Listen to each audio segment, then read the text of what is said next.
these are the 5 very frequent questions I get. We'll start with the first one, and it kind of ties into the competition. How do you find off-market deals? And I market to 13 niches. A lot of them, very few people market to, and I'm going to show you some samples of deals from these. The first one, and a tool I use is PropStream. It helps me build lists to find people to market to, but I turn it around. I find buyers with it.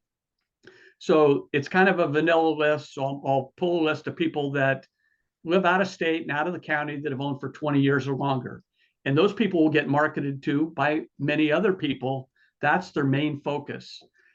But we also market to local people. I buy many properties from people that are local, but I make sure that they own the property for a significant amount of time. We market to probate leads. The $100 list, I haven't found anyone else that does this, but what that really represents in Escambia County where I am, if a property transfers, say from a mom to the son, she gifts it to him, and there's not a sales price. The placeholder on the appraiser's website is $100. Also, if a property went through probate, the placeholder is $100. If there's a death certificate, the placeholder is $100. So many times we're looking for people that have owned these properties for a long period of times. With that $100 list, I want people that have owned for 5 years or less. And most people aren't marketing to those type of people. So let's say the mom quit claimed the property to the son 3 years ago. He lives in California. He's been paying taxes on that for 3 years or not paying them for 3 years. That $100 list is for people that have owned for 5 years or less. I'll show you where we get some of this other data, but we can pull up people that have 4 to 7 credit lines that are single. We do a list for people that are 65 or over, and I'm going to show you where we get that data. Credit scores, I'm aware of maybe 1 or 2 other people that use this niche.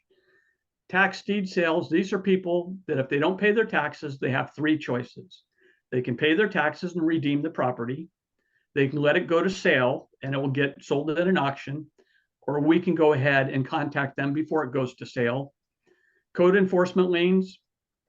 There's a property that we have in escrow right now. We bought it for $8,000. We have it sold right now for $18,000. That came from a code enforcement lien. And at some point we can dig deeper into those. Many people have these code enforcement liens against their property. And about 50% of those, I can get all those code enforcement liens waived. So there's profit by getting those liens waived.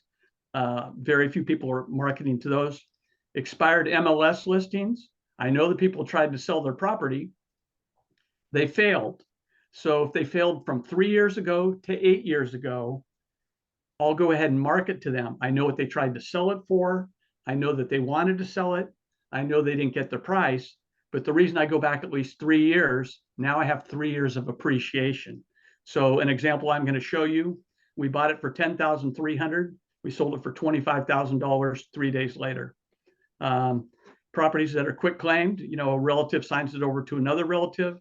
I love return mail.